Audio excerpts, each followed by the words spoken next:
Mukama waffe Yesu Kristo yeebazibwe. Amiina. Twaniriza ffe aba Holy Family Ministries. Twaniriza mmwe abali ku online church oba abatulabira ku Facebook mukadde kano mu linnya lya Mukama waffe Yesu Kristo omwana wa Katonda omulamu. Amiina. Twaniriza mwoyo wa Katonda omwoyo mutukuvu oyo asse okutuwa kigambo ky'olunaku olwaleero n'okwongera otulambika mu ngeri ki gye tulina okutambuzaamu obulamu bwaffe in relation to our God so that we may live a successful and prosperous life. Amiina. Olunaku lwaleero tugenda kwebuulirira oba okuyiga mu kitabo okuva mu kitabo kya Deuteronomy kyeki mu Luganda. Deuteronomy. Amiina. Omutwe ogwokuna olunyiriri tuve ku lunyiriri olusooka mu linnya lya Mukama waffe Yesu Kristo. Then Moses said to the people, "Obey all the laws that I am teaching you, and you will live and occupy the land which the Lord, the God of your ancestors, is giving you. Do not add anything to what I command you, and do not take anything away. Obey the commands of the Lord your God that I have given you. You yourselves saw what the Lord did at Mount Peor. He destroyed everyone who worshipped Baal there. But those of you who were faithful to the Lord your God are still alive. I have taught you all the laws as the Lord my God told me to do. Obey them in the land that you are about to invade and occupy. Obey them faithfully, and this will show the people of other nations how wise you are. When they hear of all these laws, they will say, 'What wisdom and understanding this great nation has.' No other nation, no matter how great, has a God who is so near when they need him as the Lord our God is to us. He answers us whenever we call for help. No other nation, no matter how great, has laws so just as those that I have taught you today. Be on your guard. Make certain that you do not forget, as long as you live, what you have seen with your own eyes. Tell your children, your grandchildren about the day you stood in the presence of the Lord your God at Mount Sinai." Mukama waffe Yesu Kristo yeebazibwe. Amiina. Olunaku lwaleero twongera okutunuulira Musa ng'ali wamu n'abaana ba Isirayiri. Yesu Kristo. Ng'abagamba Lydia mutereeze ofisi yammwe. Amiina. Musa ng'ali n'abaana ba Isirayiri abagamba ku bikwatagana ku mateeka. N'abagamba mukwate amateeka gano gonna nga bwe ngakoze eki bwe nga bawadde era mugagondere. Okugamanya kiri awo naye okugagondera. Verse 1 egambye etya, "Obey," then Moses said to the people, "Obey all the laws that I am teaching you, and you will live and occupy the land which the Lord, the God of your ancestors, is giving you." First of all, you have got to obey, and then you will live and occupy the land that has been promised to you. Mukama waffe Yesu Kristo yeebazibwe. Bwe tuddako emabega katono, Katonda yali yasuubiza dda bajjajja b'abaana bano ekifo ekyo. In fact, yakyogerako ne Abraham. Mukama waffe Yesu Kristo yeebazibwe. Yayogera ne Abraham n'amugamba, "Ogenda kufuna abaana n'abazzukulu nga bangi naye bajja kusooka babeere baddu, babeereko mu buwaŋŋanguse emyaka 4 generations, then bajja kumala mbajjeyo mbakomyewo wano." Amiina.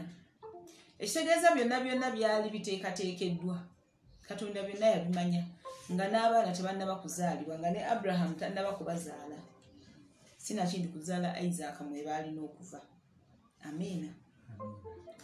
Naye Katonda atuuka obbaleeta nga bakyali mu kkubo ku Mount Sinai n'ayogera nabo bamaze okuva eri mu nsi ey'obuddu mu Misiri naye ng'ate tebannatuuka gye bakola ki gye balaga wakati awo n'abawa amateeka lwakuba ffe tugayita mateeka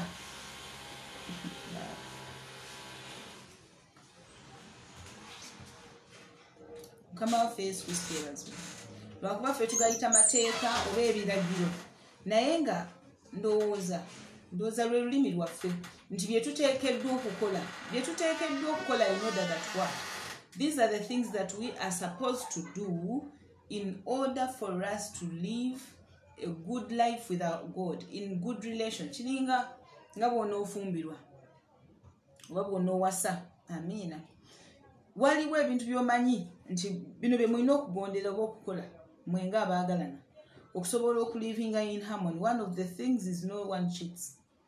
Both of you be faithful to one another. Amiina.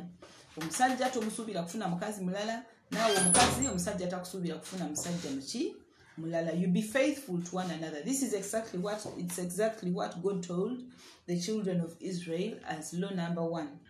I am the Lord your God who brought you out of the house of bondage, out of the land of Egypt. Amen. Worship no other God but me. Nze wammwe mmwe bange. N'olwekyo wakati awo sisuubirawo katonda mulala gumugenda kusinza nga nze wammwe mmwe bange. Mbajjeeyo eri mbeereetedde mbeewangulidde. Si mu bubi nti oba naye ng'amazima yali abeewangulidde. Amiina. Wakati amidst so many challenges, so many miracles had to happen, so many things katonda n'abajjayo. Farao yali agaanye amajege gagoberedde biki katonda na making sure nti ye kyayagala kikolebwa n'abajjayo. Amiina. Ate nga nabo ne bakkiriza ne bagoberera nti Musa ani akutumya katonda waffe ne bankwadde wakati awo bayombayombawo naye bakkiriza okugoberera Musa nga bakkiriza nti katonda yennyini katonda waabwe ye yali abatumye n'olwekyo ne bamugoberera ne bakkiriziganya naye ne bamugoberera. Amiina. Which means it was a relationship. It was an agreement. So God puts conditions.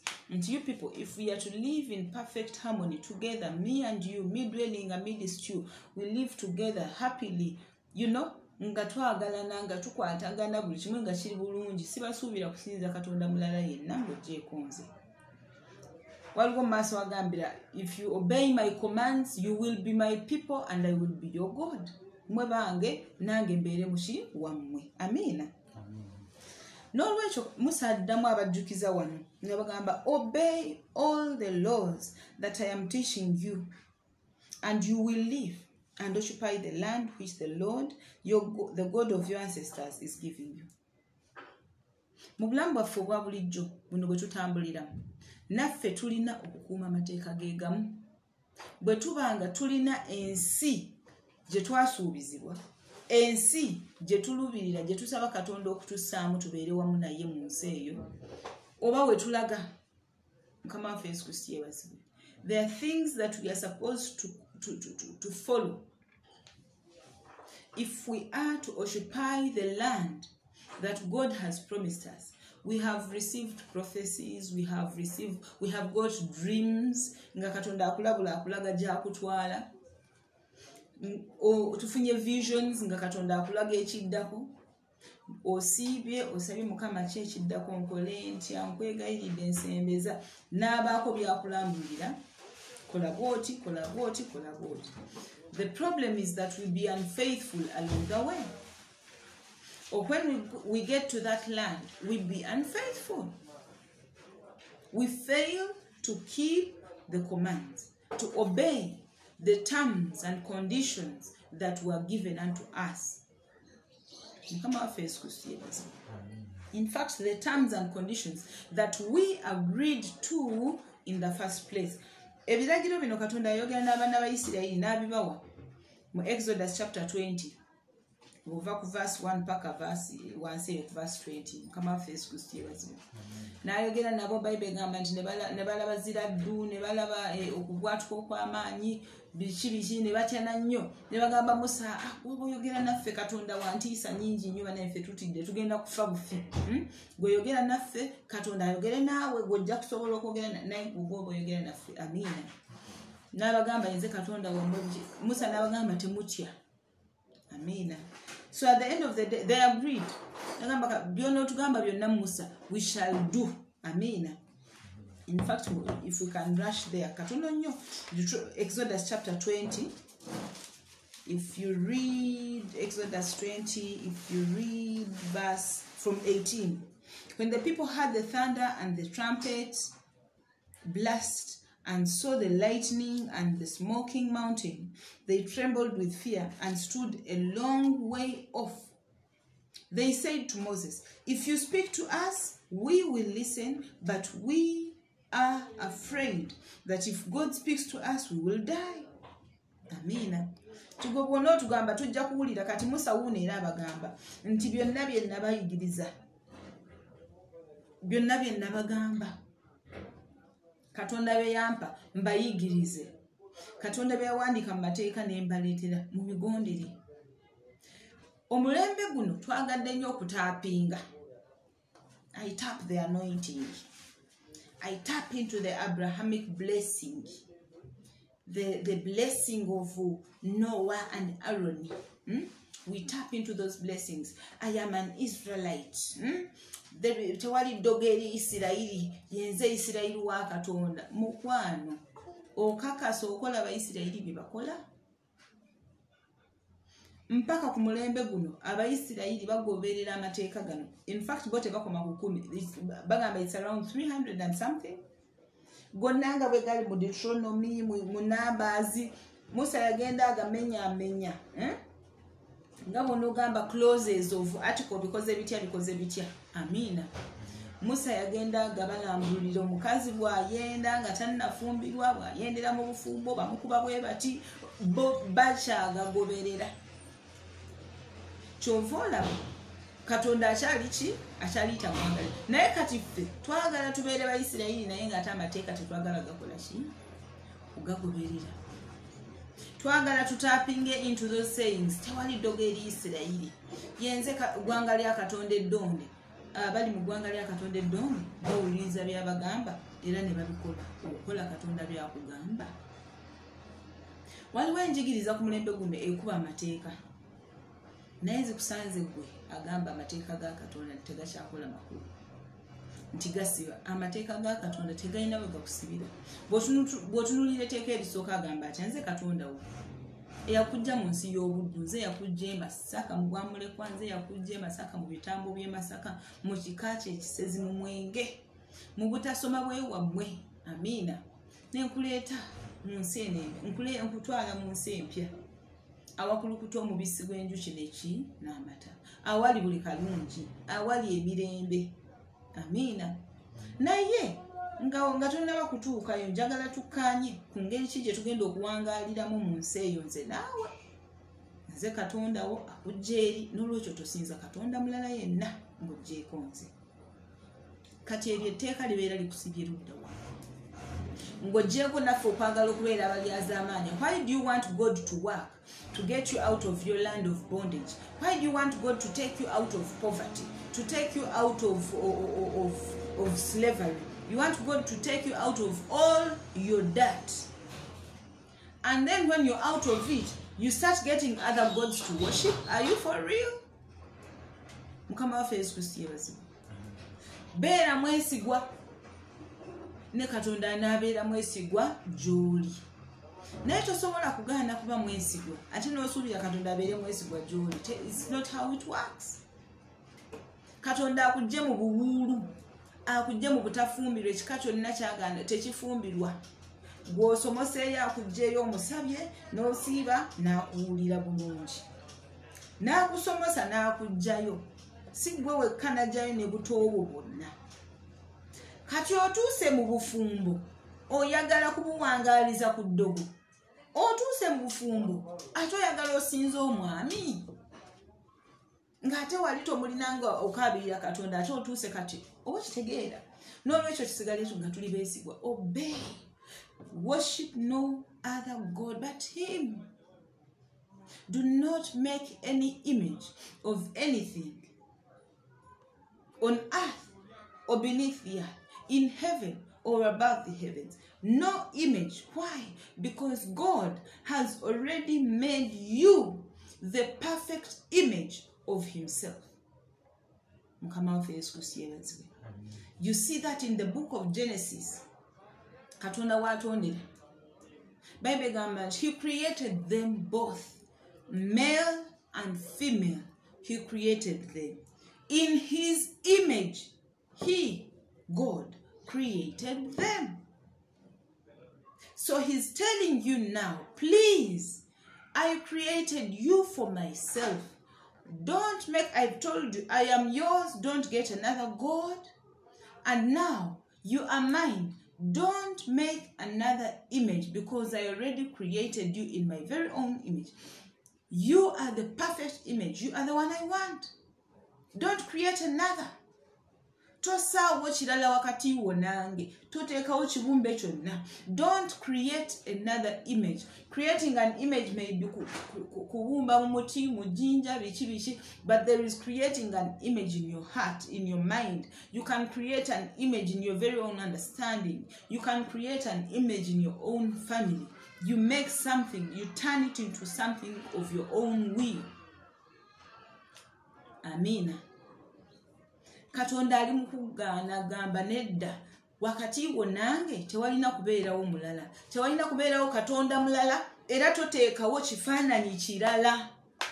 It is you and me. I don't want to compete with another God, and I don't want you competing with another image. So don't make it. It's just me and you in this relationship. I love you, you should love me. And that's fine. Now tell me how that law is binding you. It is not binding you. God loves us so much that he doesn't want anything getting in the middle of this relationship, this couple. Yeffe bagole ba Katonda. Amina. Yatutonda nga atwetaaga. Nga si kirungi okubeera bw'omu n'agamba sisobola kubeera nzekka kantondeyo oyo gwe tufaanagana tukwatagane tuwuliziganye and we communicate and we relate. Kuba yali kungulu w'amazzi dwelling upon that, and it was not fun. He created the trees, he created the stones, he created the bird, but they were not in his image, so there was no good coordination. So he creates us in his image. Okusobola okukola ki? Okukwatagana. Mukama waffe Yesu Kristo yeebazibwe. Era agenda okulaba nga n'omuntu omusajja gw'atonze aline Katonda kituufu naye ng'ate Katonda si mubiri. N'agamba it is not good for man to be alone. Kamutondereyo oyo amufaanagana gwe banaakikwasaganya n'atonda amugjamu omukyala. Mubiri munne. Amina. Kati ffe abantu ne tuvaamu ne twekubisaamu natuka twekubiseemu mu ngeri ye gye yateekateeka. So si ggwe kugenda wali ate n'ovujjayo ekirala n'okikola ki? N'ateekawo engeri emyoyo gye yina okwekubisaamu okweyogera so that this relationship is fun. It is good. Amina. Kati tuleme gamba nti amateeka mabi gatusiba era amateeka mabi. Agamba keep these laws, meditate upon them, don't let them leave your heart. Tobyerabiranga mubitambulireko mubijjukirenga. In fact, write them if you can. Kunzigiza munagamba abaana ba Isirayiri. Abayisirayiri paka ku mulembe guno bagamba n'amateeka ago kuno. Bwolaba bulungi ebifaananyi byabwe. Balina ebintu bye beesiba ku mikono kuno bwe bakyabba. Mateeka. Mugambale gaba mulisize wakati w'amaaso gammwe. Balina ekintu kye bambala bwe bati. Era mateeka sisita. Gwe yeeyite eggwanga lya Katonda eddonde. Gwe Omuyisirayiri wa Katonda. Tobanga weerimbikayo bwerimbise. If you really are to be God's chosen nation, you have got to obey all the commands that he gave unto us. Mukama waffe Yesu Kristo yeebazibwe.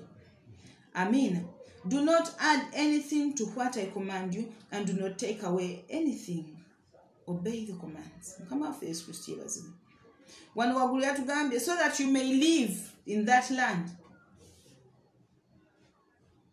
Osabye ina gy'oluubirira okutuuka oba oliawo ina bye wasuubizibwa naye tebituuka. Lwaki? Oba oliawo tonnakola kikwetaagisa gwe kuyingira mu nsi eyo ensuubize. Mukama waffe Yesu Kristo yeebazibwe.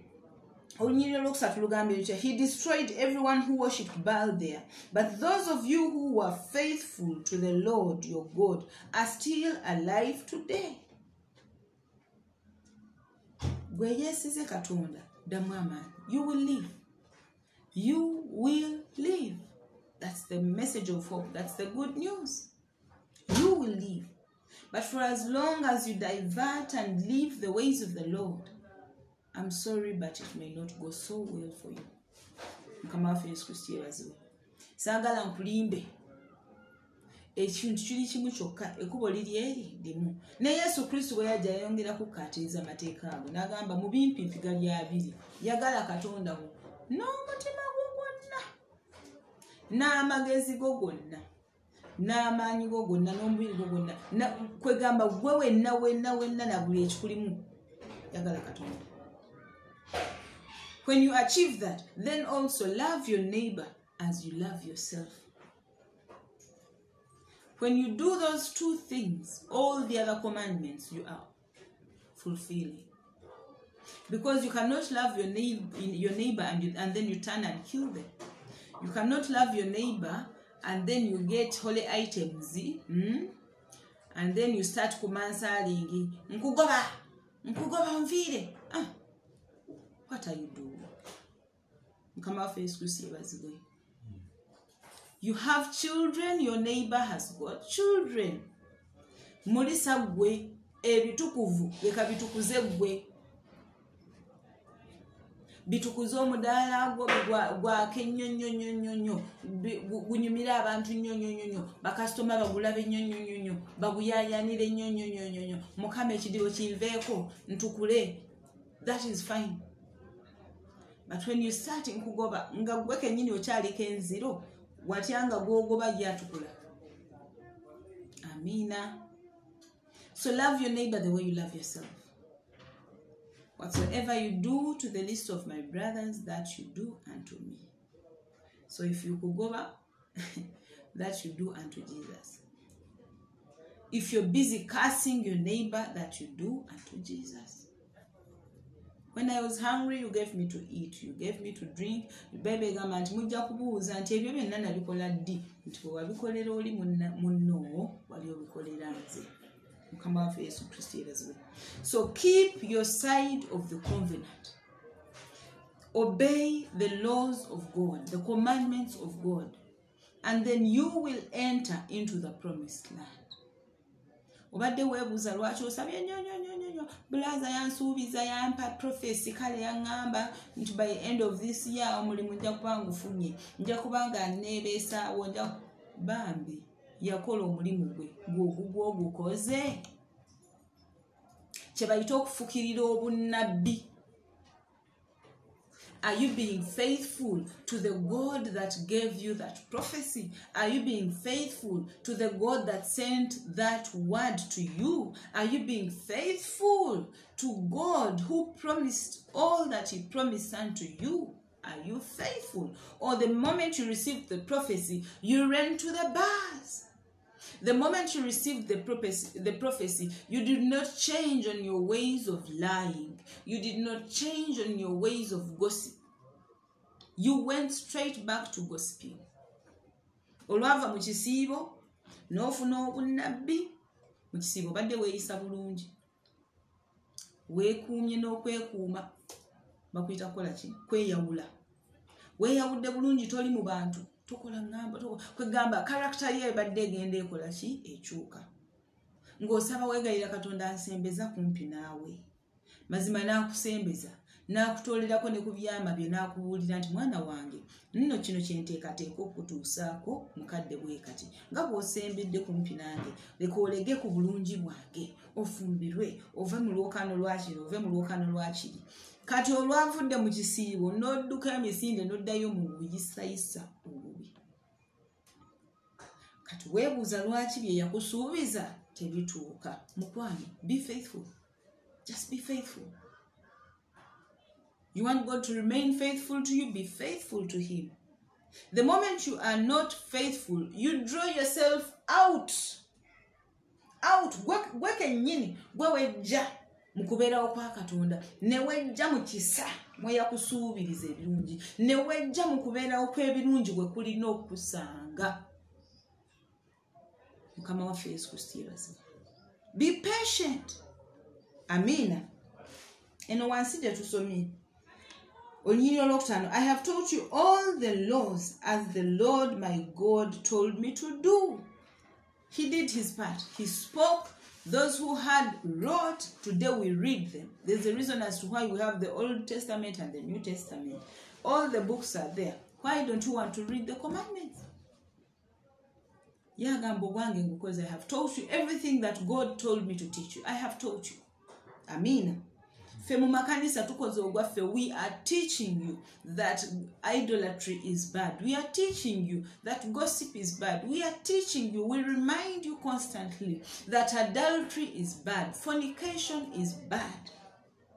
What do? You go ahead and defend yourself. You defend the evil ways. You defend the things that God has stopped you from doing. Do not commit adultery. Then why do you defend it? Nange ne Katonda akiraba nina okwebeesaawo. Akiraba nti asobola okubeesaawo. Akugambye tossaawo omuntu yenna wakati wo naye. Ekikukuumira mu bwenzi kiki? Mu kweyonoona. Mukama waffe Yesu Kristo yeebazibwe. N'olwekyo olunaku lwa leero Musa atugamba nti ogugwe yagumala dda. Amazima yagukola. Amazima yayogera. Amazima abantu bawandiika. Ababuulizi b'enjiri boogedde. Tuwogera. Amina. I have told you all the laws as the Lord my God told me to do. Obey them in the land that you are about to invade and occupy. Obey them. Obey them faithfully, and this will show the people of other nations how wise you are. When they hear of all these laws, they will say, what wisdom and understanding this great nation has. Amen. The Amplified Version puts it better. Amen. Sure, I have taught you the statutes and judgments, just as the Lord my God commanded me, that you should act according to them in the land which you go to possess. Therefore, your wisdom, therefore be careful to observe them, for this is your wisdom and your understanding. In the sight of the peoples who will hear all these statutes and say, surely this great nation is a wise and understanding people. These laws, these commandments, this is your wisdom and understanding. For as long as you don't know them, you are not wise, my dear. You have very little, limited, or no understanding at all. Amen. So as you ask for the spirit of knowledge, spirit of wisdom, understanding inside, here it is. This is your wisdom. This is your understanding. Obey them faithfully. Mu maaso gaabo be mugenda okusisinkana gano ge magezi gammwe buli lwe munaabigoberera buli lwe munaabikola teweetaaga kwekubira kalango nti banayinza gwe mulabira wano ndi gwe mulaba wano ndi mugezi nedda mukwana ebikolwa byo bye byatula amagezi go. Wisdom is one of the attributes of God. Attributes of God kiringo gamba the traits, the things that make up God. Ebikolaganira awamu katugeze nti gwe muntu oyina ebikolaganira awamu okudefininga who you are. Kat wisdom, there are 10 attributes of God. There's wisdom, there is wisdom, there's the crown, bingi biri 10. Mukama waffe Yesu Kristo yeebazibwe. Loving kindness, there are 10 of them. Today we are looking at wisdom here. Amen. This is your wisdom and understanding. In other words, your God has given you an attribute of himself. He has given you a trait of himself. This is your wisdom. This is your understanding. So reject them and you have rejected wisdom. Do not obey them and you have rejected understanding. I am sorry to use the word stupid, but opposite of wise is what? You can put the word. I don't want to say the word stupid. Amen. So if you're not wise, you are maybe unwise. If you're not understanding, you are understanding or misunderstanding. Mukama Yesu Kristo yebazibwe. Amina. Nti gano ge magezi gammwe era kwe kutegeera kwammwe eri abo be mugenda okusisinkana era bwe banaabalaba nga mugoberera amateeka gano nga mweyisa mu ngeri egondera amateeka gano bagenda gamba, my God, this great nation is so wise. Gy'olaga ku mulimu goberera Katonda byakugamba lwe bajja okulaba nti kituufu oli mugezi, oli mutegeevu, oli ekyo ky'oli ky'oyagala balabe. Mukama waffe Yesu Kristo yebazibwe. Naye togenda kweyisa mu ngeri embi, togenda kwenda, togenda genda nga weemasagga abaana abawala b'omulembe guno. Your private parts have become public parts. On Monday, someone else visits them. On Tuesday, it is someone else. Kwegamba, in a week, they are not private anymore. The way you dress, your private parts, they're not private.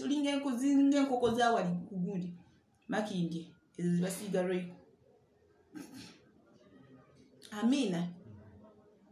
Otunule n'olaba ebisambi, n'eri n'olaba ebisambi, n'eri n'olaba ebisambi. Noza abasanja n'ebisambi byabatamu okulaba.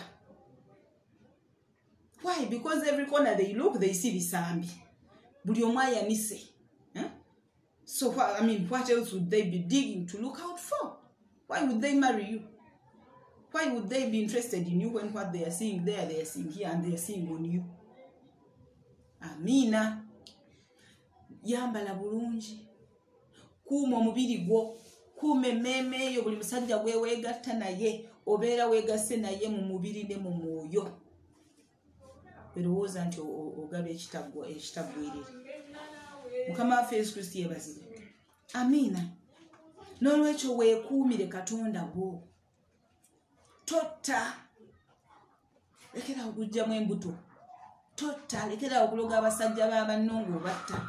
Otta amaka gaabwe. Otta emirimu gyabwe. Otta. Mukama waffe Yesu Kristo yebazibwe. Tobbanga oli ku babba b'abanno bba. Obba sente, obba emirimu, obba zi contracti, obba kino, obba kiri. Tobbanga. Kati buli lwogenda ng'obba, don't think that when people keep quiet, they are not noticing. They are seeing how stupid you may be, or you are. Because wise people don't steal, they work hard. Wakuula basajja bonna n'obakuula. Obba. Obba. So stop asking why you are not yet in the promised land. Or why you have been driven out. Amina. N'olwekyo tukubiriziddwa olunaku olwaleero okugondera amateeka ga Katonda. Tugondere amateeka ga Katonda. Faithfully, Moses has put it right here.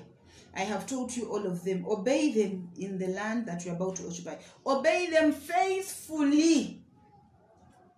Faithfully. Like you say, I have been faithful to my husband. I have not cheated. He is faithful to me. I am faithful to my children. I am a faithful mother. You do whatever it takes to make sure your children are in the best position that you want to see them, that they can be. Amina. So n'olwaleero Katonda atugamba, obey those commandments faithfully. Jukira Katonda yayogera ne Musa n'alyoka agamba abantu. So this is third-hand information, but first-hand was obey my commandments. Bagambe to obey my commandments faithfully. So God told Musa, tell them to obey my commandments. It is not Musa kukubiriza. Katonda yennyini ye yakugamba gwe lwakuba baaliwo batya okwogera naye direct. N'asalawo n'ayita Musa naye akugamba olunaku olwaleero. Obey his commandments faithfully. And then what? And this will show the people of other nations how wise you are. Mukama waffe Yesu Kristo yebazibwe. Amina. No other nation, no matter how great, has a God who is near when they need him, as the Lord our God is near to us. He answers us whenever we call for help. Yes, some of you even know it. It is a little family ngamba chino chibeera. Munjulira, muchimanyi. lwakuba oluusi obugayaavu butujjawo obunafu butujjawo n'otasaba oba n'otasinza n'otategeeza naye ng'okimanyi nti in those moments when you say now it is time to pray n'ofukamira wansi ne weegayirira Katonda amazima gennyini ayanukulira mu birooto mu buliwo mu kuyita mu bantu naye okimanyi nti ayanukula. Amiina. Tewali ggwanga ddala lirina Katonda kumpi nabo ng'abantu abagondera amateeka ge kankuuli. Bw'obanga obadde tokiraba gondera amateeka ago olunaku olwaleero and you will realize that all this time God has been so close to you only that you did not do the things that ignited that fire. Amina. Mukama waffe Yesu Kristo yeebazibwe. There is no other nation apart from the nation which has been given commands and they obey them. Amina. He answers us whenever we call for help. No other nation, no matter how great, has laws as just as those that I have told you today. There are no fair laws than these laws. There are no just laws than these laws. These laws of love. These laws were a piece of God himself handed unto us. Love. Love God with all that you are, with all your mind, everything about you. Just love God. Then what? Love your neighbor. In other words, tukubirizibwa kukola ki? Kuwagala. Sincerely, is that bad? Is that bad? Why is it so hard to love our neighbors? Why is it so hard to love our friends? Olwaleero tusabe Katonda atuwe ekisa ekyo ekikola byatugamba. Mukama waffe Yesu Kristo yeebazibwe. Be on your guard. Make certain that you do not forget as long as you live what you have seen with your own eyes. Tell your children and your grandchildren about the day that you stood in the presence of the Lord your God at Mount Sinai. Byonna byolabye, byonna byoyiseemu amazima wetu, oyina byolabye Katonda ng'akola mu bulamu bwo. Oyina byolabye Katonda ng'akusomosa. Olwaleero akugamba nti tobyerabiranga. Byonna obijjukiranga ate biyigiriza abaana bo, biyigiriza abaana b'abaana bo. Obabuuliranga, owanga obujulizi, oweeranga Katonda obujulizi n'ogamba nti baana bange waliwo twali mu mbeera ya COVID nga sirina mulimu naye Katonda yatugabirira, amazima Katonda agabiridde. Please tell your children about it, that they may know the greatness of God. Balemenga kumuyisaamu maaso. Naawe kennyini kikujjukizenga obutayisaamu Katonda maaso wabula okugonderanga ebyo byakugamba kubanga amazima he has been faithful to you. The Lord God Almighty has played his part, has done his part.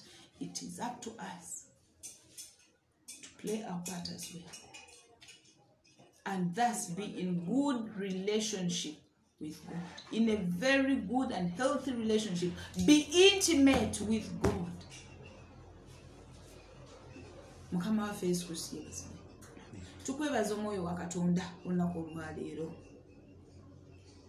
Ayi omwoyo wa Katonda omutukuvu gweyakira ku kigambo mu mateeka gano nga gaweebwa abaana ba Isirayiri okusobola okugakuuma. Entiisa eyo eya Katonda eyakkira ku lusozi Sinaayi ng'ayogera n'abantu be, so si kubatta wabula okubateekamu entiisa ye balemenga kumuyisaamu maaso. Mukama naffe olunaku lwaleero tusaba bwe tubanga byonna ebibadde bigaana kubanga we lost that fear for you. Mukama leka entiisa eyo ekomewo etali ya sitaani wabula okukutya gwe Katonda waffe n'okussaamu ekitiibwa, okusobola okugonderanga amateeka go, okusobola okugondera ebiragiro byo.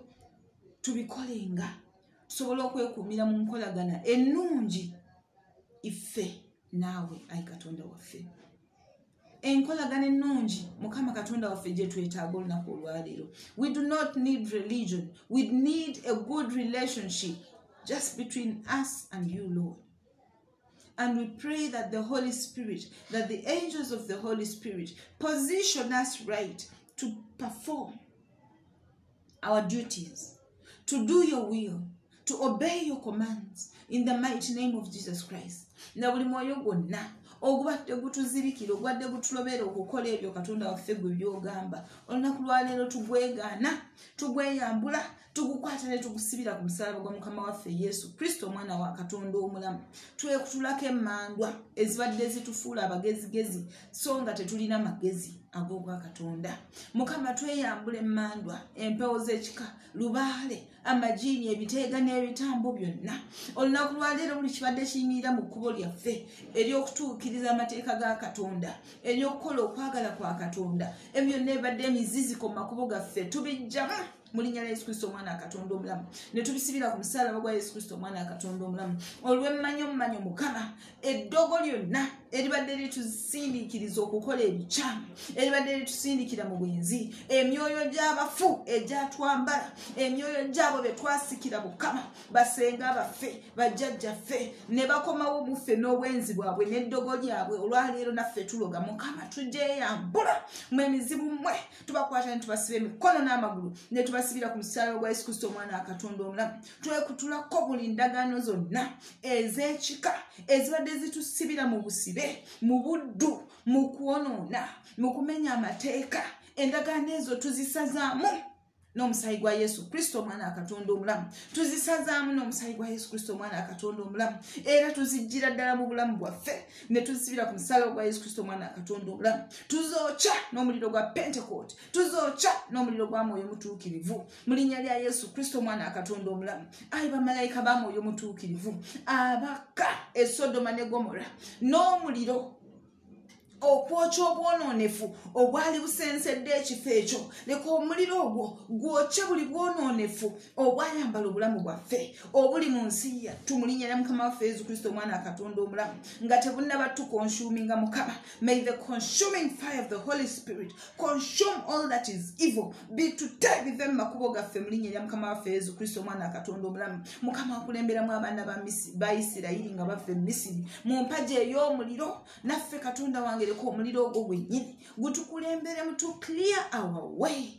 of all rubbish, of all witchcraft, of all demonic attacks in the mighty name of Jesus Christ. Mu bulamu bw'abaganda baffe ne bannyinaffe Mukama mu linnya lya Yesu Kristo omwana wa Katonda omulamu abalemererwa okukuuma amateeka ago ayi kabaka wabakabaka leka amaanyi gonna ag'ekizikiza agabadde gabalobera abakyala n'abaami abali mu maka eyo nga obutabanguko obuva mu butakuuma amateeka ago Mukama olunaku lwa leero ekyo ekibadde kibaziyiza okukuuma obwesigwa mu ggwe Mukama tukibambula nkisikayo mu maka ago mu linnya lya Yesu Kristo omwana wa Katonda omulamu nkijjayo nga nnyambibwako bamalayika ba Mwoyo Mutuukirivu ayi bamalayika ba Mwoyo Mutuukirivu okuva mu kibiina kya Archangel Michael okuva mu kibiina kya Archangel Raphael okuva mu kibiina kya Archangel Samuel gwakuuma enkolagana ennungi wakati w'abantu Mukama olunaku olwaleero leka amajje g'abamalayika gake okujjayo buli myoyo emibi egibadde egyasensera amaka g'abaana bo egyasensera abaana baffe